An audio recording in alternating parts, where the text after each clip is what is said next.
The Syrian Arab Army continues to chase the escaping terrorist gangs, inflicting heavy casualties among them.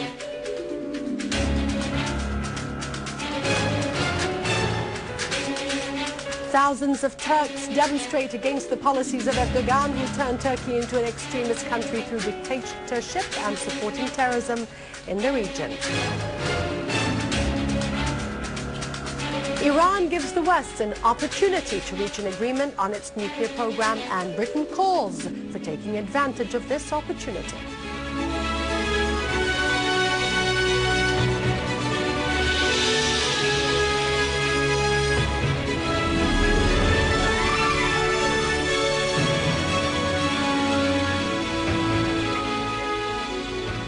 Good afternoon, welcome to a news bulletin. I'm Dania Nizam. Prime Minister Dr. Wael al-Halqi yesterday stressed the importance of activating the role of the legal and judicial trade unions and organizations in the Arab homeland. They defend the just Arab causes and bring to account all criminals, whether they are individuals, organizations or states. During his meeting with a delegation of Jordanian lawyers led by Mr. Samih Khreis, Dr. al-Halqi pointed out that part of the unjust world war on Syria called for synchronizing the efforts of intellectuals, lawyers and trade unions to make facts clear to the world's public opinion. He asserted that all those who contributed to the war and siege against the Syrian people should be brought to account. Those who supported the terrorists with money and weapons and brought them to Syria should also be brought to account.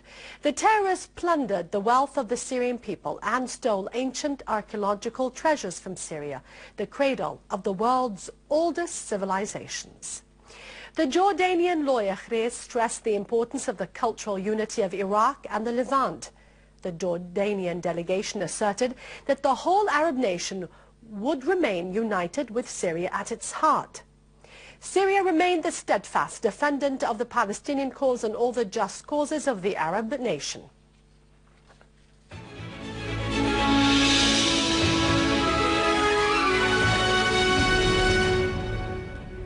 A Syrian Arab Army unit defeated terrorists in the environs of Syrien and al-Aswad quarters, in addition to several other areas in the Damascus countryside. The army continued its operations and destroyed the weapons and equipment of the terrorists. The army also found a storehouse containing rockets and mortar missiles, in addition to materials used in making explosives. Terrorist groups were also defeated around the Barada factory between Syrien and al-Aswad. The hideouts of terrorists were also destroyed in Hoshyar. The army chased a terrorist gang in Harasta, killing its leader Ibrahim al-Os. In Uproot, the army attacked terrorist groups of Jabhat al-Nusra. In the Damascus countryside, the army captured a vehicle containing weapons and ammunition and detained the two terrorists in the vehicle. The weapons were being taken to terrorist gangs in the Damascus countryside.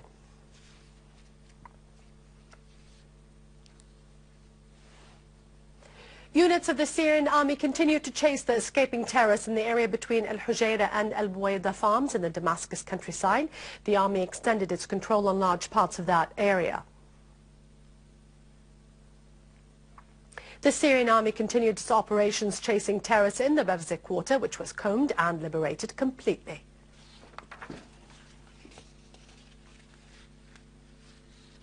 In Aleppo, a military source said that our armed forces destroyed rocket launchers and mortar cannons, in addition to 11 vehicles carrying heavy machine guns and other types of weapons in the youth residence area in al-Jadid and Khuwairis. The army also defeated large groups of terrorists to the east of al-Nayrab, the industrial town, and other areas near al-Kindi Hospital, the Central Prison, al-Mansoura and the Carlton Hotel in Old Aleppo. In the Idlib countryside, our valiant armed forces defeated a terrorist gang, killing and wounding most of its members in the environs of Al-Zawiya mountain, destroying their weapons and ammunition. The dead terrorists included Khalid Khatib and Qasim Dadush. In Homs, the Syrian Arab Army foiled terrorist attempts to infiltrate into the old city from the countryside. The army also secured the pumping of potable water to Hama and Salamiya. The army clashed with terrorists near the National Hospital and the school of Khadija in Al-Qusur quarter. Several terrorists were killed and wounded in the nearby areas, and many terrorists were killed and wounded in the Homs countryside, while their weapons and ammunition were destroyed. Terrorist hideouts were also destroyed in several villages in the countryside.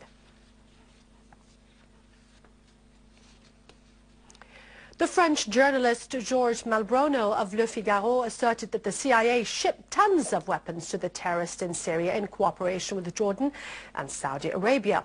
Meanwhile, the Coast Guards in Greece announced the capture of a ship raising the flag of Sierra Leone in the Aegean Sea, carrying nearly 20,000 guns and a large amount of explosives last Thursday. The ship was probably going to Syria and Libya. Informed sources said the ship sailed from the Ukraine to the port of Alexandria in Turkey.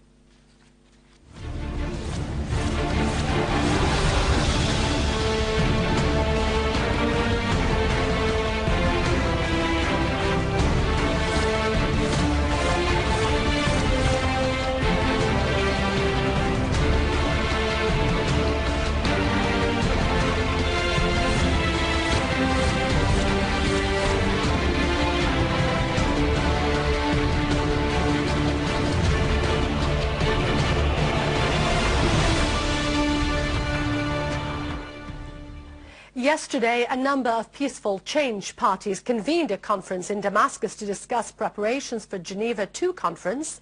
The coalition of peaceful change forces announced that it is not participating in the conference as it was not consulted concerning its timing or agenda. The participants stressed in the final statement that the Syrian people are the only decision makers in their own affairs, and no regional or international country has the right to make decisions on their behalf. They called for resuming the internal national dialogue and addressing the impacts of the crisis. Iranian President Hassan Rouhani emphasized that the national interests of the Iranian people and their rights in possessing peaceful nuclear power, including uranium enrichment, are red lines. During a meeting of Iran's Shura Council, Rouhani said that his country hasn't sat down to the negotiations table as a result of pressure imposed on it, but because it believes that dialogue is a means to solve political problems, especially when the countries which had imposed the sanctions have become convinced that they are useless. The Iranian president asserted that the success of the nuclear talks will lead to enhancing security and stability in the region and the world, stressing that Iran would continue to enrich uranium. Iranian Foreign Minister Mohammad Jawad Zarif had said at the conclusion of a round of talks between his country and the Group of 5+, won over Tehran's nuclear program, that a certain progress had been achieved, expressing hope of reaching an agreement on the next round of talks on the 20th of this month. The American Secretary of State expressed appreciation of the progress in the negotiations with Iran. He added that an agreement was imminent. The German Foreign Minister also said that the international community was approaching a reasonable solution concerning Iran's nuclear program. He added that transparency and observation would be the key to this solution, which needs items that would make it possible to carry out the measures implementing the agreement that would be acceptable to the international community.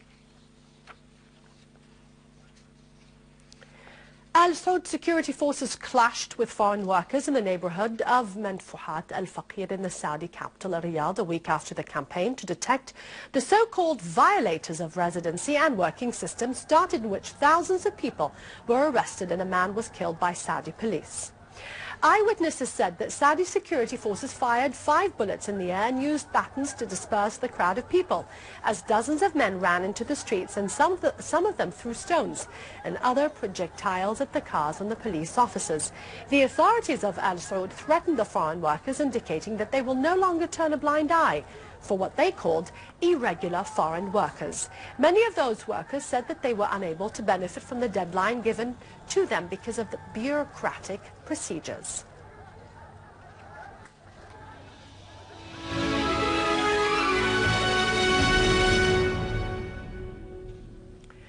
Minister of Social Affairs Dr. Keenness stressed during a meeting with members of the Relief Committee in Latakia on the importance to follow up direct supervision of all displaced people and to provide their needs.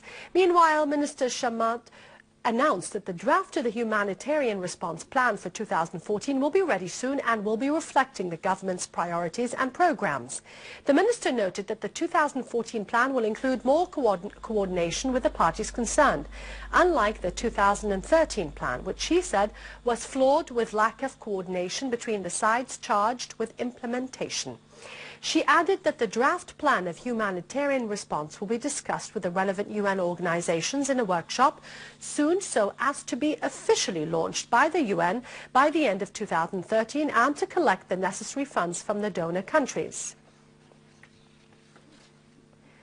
Tests for the second phase of the Syrian Scientific Olympics were launched with the participation of 12,980 young men and women, with the aim of finding people who are distinguished in mathematics, physics, chemistry and informatics.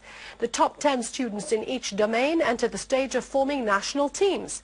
Then the stage of preparation starts to participate in international scientific camps where the young participants become fully qualified to compete in international contests. Ministry of Education, in cooperation with al-Arafi House for Culture and Arts, concluded the activities of the Festival of the Children's Day by various kinds of performances. The activities, which continued for 3 days, were launched under the motto, Beauty in the Syrian Arab Cultural Heritage. The festival included several dancing and musical performances, as well as painting and arts exhibitions. It was concluded by drama performances with the participation of the traditional character of al-Hakawati, the narrator. The aim of the festival was to teach the Syrian children the right Syrian concepts that reject violence and yearn for peace.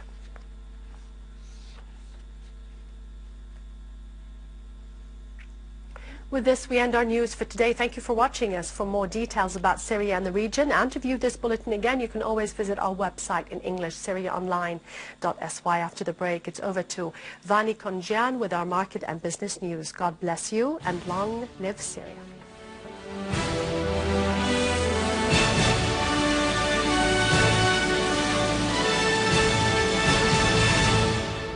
Good afternoon. Minister of Health Saad al-Naif discussed with the Jordanian Committee of Medical Support for Syria needs to contribute to meeting the medical needs of the country under the ongoing economic blockade and the continuous attacks on the health sector's institutions. The committee includes volunteers and aims to form a bridge of communication between Jordanian and Syrian doctors to help supply the Syrian health sector with its needs. Minister al-Naif said that the Syrian health sector is in urgent need for some quality medicines, particularly for cancer and kidney transplants. The medicinal sector in Syria used to cover 93% of the market's needs through 72 drug factories. However, with the continuous targeting of these factories, 25 of them went out of service. Consequently, the market is now suffering a lack of 60 types of medicines due to the unfair economic siege imposed on the country. The Director General of the Company of Mineral Water Bottling in Tartus said that the company has bottled more than 91 million liters of mineral water so far this year. The bottling implementation rate reached 58% at a total value of 1.5 billion Syrian pounds. The Cabinet has recently decided to ban the import of bottled water until the end of the current year to avoid exhaustion of foreign currencies and to support the local production. The establishment of cement produced 1.5 million tons and the sales reached more than 12 billion Syrian pounds. The GDP of the establishment reached 4 billion Syrian pounds, while the profits were at more than 1 billion Syrian pounds. The head of the Vegetable Productions Department at the Directorate of Agriculture in Homs asserted that 157,000 seedlings of olive are available to be sold. The price is 55 Syrian pounds per seedling, and it is 54 Syrian pounds through the cooperative associations, while any citizen can buy 100 seedlings via the family cart.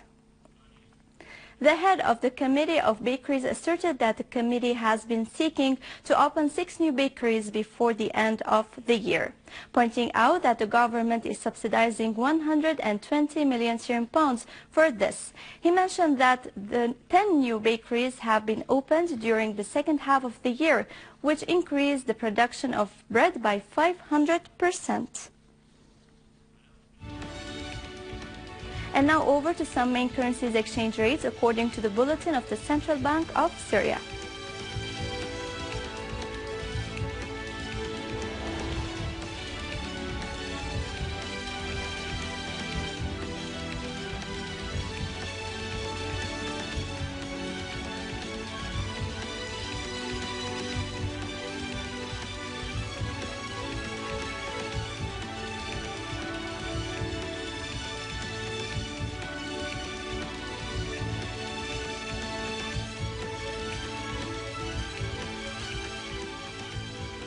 With this, we conclude our news. Thank you for watching and goodbye.